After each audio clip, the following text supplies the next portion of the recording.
No programa de hoje estamos recebendo a visita do Dr. Carlos Alberto Rocha Ferreira. Ele é um psicoterapeuta holístico, delegado ambiental e colunista da revista Anônimos, onde publica artigos abordando os aspectos que envolvem a temática da dependência química e recuperação. Participa também no grupo Carpe Diem. Ele atua como diretor administrativo e é responsável pela triagem nas 3 casas que eles têm, tanto feminino, masculino e também para adolescentes. E hoje estará abordando um olhar de esperança. E você, se você tiver um dependente químico, ou mesmo se você perdeu a sua fé, porque é muito difícil realmente lidar com a dependência, preste muita atenção a tudo aquilo que hoje vai ser desenvolvido para novamente termos aquele ânimo, aquela boa vontade para podermos ajudar o nosso adicto. Continuem participando, todos vocês que tiram as suas dúvidas através do e-mail programabc@netservicos.com.br e pelo hotline 11 73 18 84 36. Nós temos uma especialista em dependência química que saberá conduzir muito bem, te dar as explicações necessárias. Agora vamos bater um papo gostoso com o Dr. Carlos Alberto. Agradeço a sua presença. Eu que agradeço. Foi tudo bem de viagem? Tranquilo, tranquilo. A gente já conversou um pouquinho, eu estou sabendo que veio sim. E a gente sempre fica um pouquinho naquela expectativa, não é? É verdade. Eu falei para você que expectativa é o seu assunto de hoje. É, expectativa e esperança, isso, não é? Isso, exatamente. Mas antes de nós entrarmos no tema, eu gostaria que você dissesse ao nosso telespectador quem é o Dr. Carlos Alberto, ou só o Carlos Alberto, Carlos Alberto. para chegar num trabalho tão bonito que hoje você desenvolve. Na realidade, aí tem uma trajetória, né? Uma trajetória de vida. Eu fui usuário de drogas e álcool durante 18 anos da minha vida, né? No passado, já estou há alguns anos, né? Sem o uso limpo, há 8 anos e 1 mês exatamente. Né? Nesses 18 anos eu comecei diferentemente do que o habitual. Eu comecei primeiro com a droga, né? E depois de 6 anos de uso de droga, eu acabei substituindo e indo para o álcool, no qual levou mais um tempo, né? Levaram-se mais 12 anos até eu chegar realmente na degradação final, né? Ou seja, fisicamente, espiritualmente, mentalmente. Cheguei ao ponto que não havia mais nenhuma possibilidade. Eu tinha que decidir ou morria ou vivia. É que eu cheguei ao ponto de adquirir uma neuropatia alcoólica, não podia nem andar, meu estômago completamente inflamado. As possibilidades até da própria família, no intuito de me salvar, já tinham acabado, não existia mais por onde ir. Né? E eu, graças a Deus, decidi pela vida. E me envolvi, pedi ajuda e fui para um tratamento. É um tratamento se baseando aí no programa dos 12 Passos, de narcóticos anônimos, alcoólicos anônimos. E logo após mesmo eu ter passado pela parte do tratamento, eu comecei a me envolver no que se refere a tratamento, né? Eu comecei primeiro momento, aí fazer meus depoimentos nas clínicas, né? Ou seja, daquilo que eu estava passando, vivendo depois de um tratamento, levar mensagem para aqueles que estavam internados. Comecei a assistir palestras, ou seja, aconteceu. Eu comecei a me especializar, eu fui atrás de estudo e comecei a escrever, né? A escrever falando de mim, falando da minha vivência. E aí sim, surgiram temas, no qual até hoje eu desenvolvo, que são publicados na revista Anônimos, e são através desses temas que eu faço as palestras nas clínicas, né? Que na realidade é a vivência da minha recuperação. Eu levar adiante aquilo que hoje faz sentido na minha vida, né? E é o que eu costumo dizer para eles, né? Os 18 anos, né? Eu falo 18 anos não como um peso. Foram 18 anos no qual eu vivi um mundo insano, mas que aquele tempo não está perdido, porque hoje eu percebo a vida de maneira diferente. Então, tudo que eu passei hoje é um conteúdo de vida, onde eu posso trazer uma referência daquilo que funciona e tem sentido, e daquilo que não funciona e não tem sentido para mim. Né? E aí sim, acabei chegando no dia de hoje, né? Atualmente eu sou diretor das clínicas, eu tenho a coluna, eu faço palestras, né? E hoje eu tenho uma vida que eu posso dizer, hoje, depois desse mundo insano que eu vivi, hoje eu tenho novamente o brilho no olhar do meu pai, o brilho no olhar da minha mãe, o brilho no olhar do meu irmão. Hoje eu tenho uma esposa maravilhosa, que eu estou esperando uma filha, né, que está para nascer, a Maria Clara, daqui 3 meses. Parabéns. E esse despertar, não é? Esse desejo de trabalhar com a assim, nessa carreira, isso foi de início no processo da recuperação que você assim, se identificou com o programa? O que te chamou a atenção? Porque é meio difícil, não é tão normal as pessoas, pelo menos a gente vê passar dezenas, centenas de jovens e um fala, eu gostei e quero essa carreira. O que te pegou? O que te chamou a atenção? Eu encontrei, na realidade, um sentido para a minha vida, algo que não existia.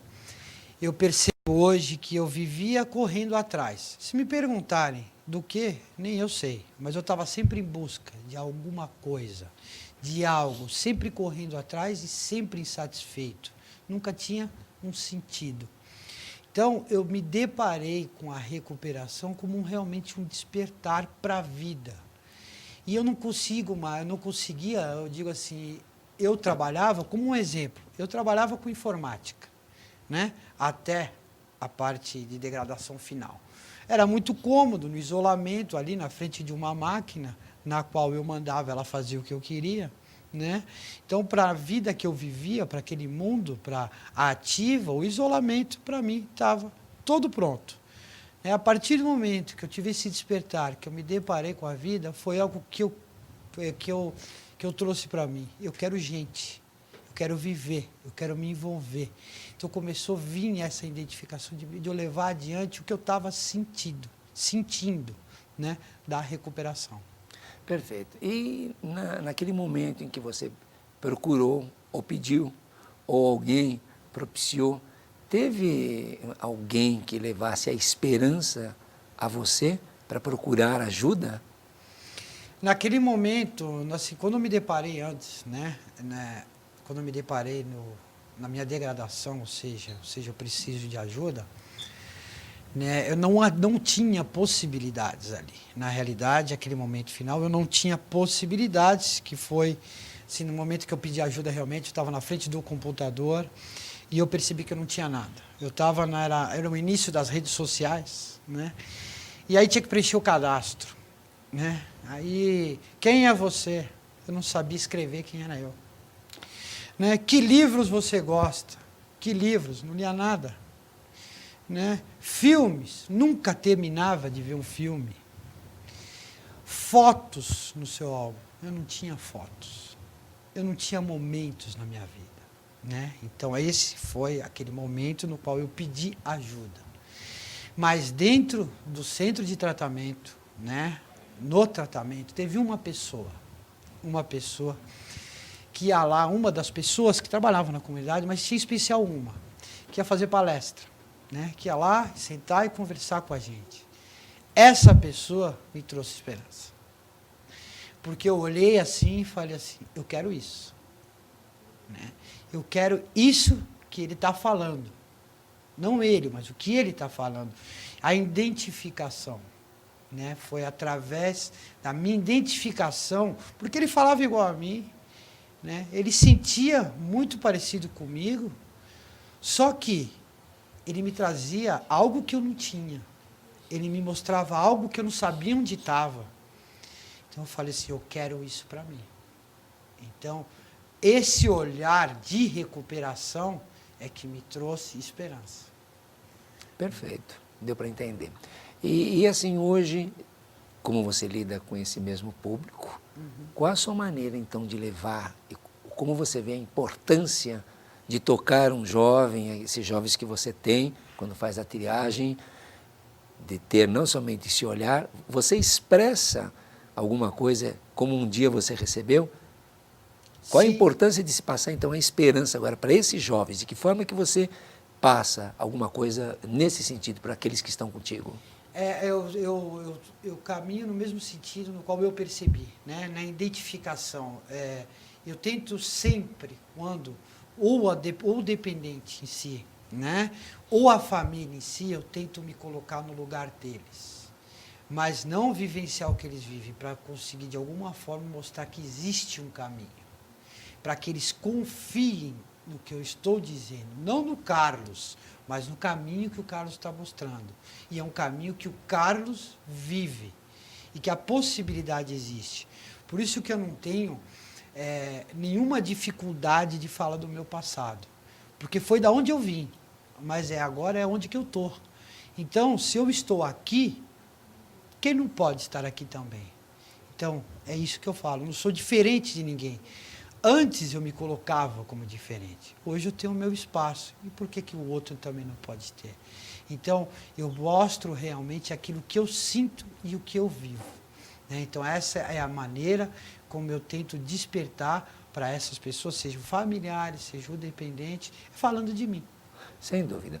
As pessoas normalmente entendem, e a gente ouve falar assim, estou na expectativa que o meu filho fique tanto tempo, né? E às vezes isso me dá a entender como sinônimo de esperança. Aí tem esperança que ele fique em tratamento, mas há uma diferença nisso, entre expectativa e esperança, Sim, correto? Correto. Como é que você faria então?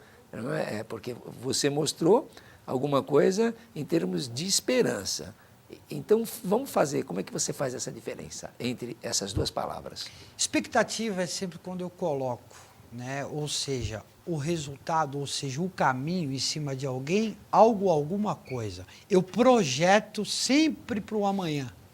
Eu sempre acho que eu só vou ficar bem quando aquilo estiver concluído, quando aquilo acontecer, ou quando o meu filho ficar bem, né? Ou seja, internei meu filho, eu estou com esperança, mas muitas vezes é muito mais uma expectativa de que ele vai voltar bem. E quando se coloca essa expectativa, eu começo a criar um monte de coisas irreais à volta. O meu filho vai sair da clínica, ele vai estar bem, ele já vai começar a trabalhar com isso, ele vai morar aqui comigo, ele não vai mais sair com aquela mulher, ou seja, já criou um castelo em cima do filho e da recuperação dele. E ela em si, família, ou mesmo um dependente, já coloca uma expectativa lá no futuro, não, eu vou sair da clínica, eu já vou fazer um curso de psicologia, ou seja, ele vai sair da clínica e já botou o bem-estar dele para 5 anos. Entende? Então, expectativa é algo que eu projeto que extrapole o dia de hoje. A esperança tem que ser algo no que eu acredite e confie hoje. Então, algo que eu possa fazer de melhor para mim agora. O meu filho está na clínica, se tratando. O que eu posso fazer para acrescentar nesse caminho? Porque eu confio, eu acredito, né? E aí que é a diferença entre a expectativa e esperança. Expectativa extrapola o dia chamado hoje, está sempre no futuro, em alguém ou alguma coisa. E a esperança está aqui, no dia de hoje. É um caminho que eu confio. O adicto não vê assim. Não. Quando vocês estão na rua, está longe essa percepção. E você reforça isso? Você passa dessa mesma forma ou tem alguma outra maneira para fazer? Olha, não é isso que vocês estão pensando, não. Não, sim, é dessa forma. Sempre está em alguém, algo, ou alguma coisa, o meu bem-estar, que significa, chama-se dia de hoje.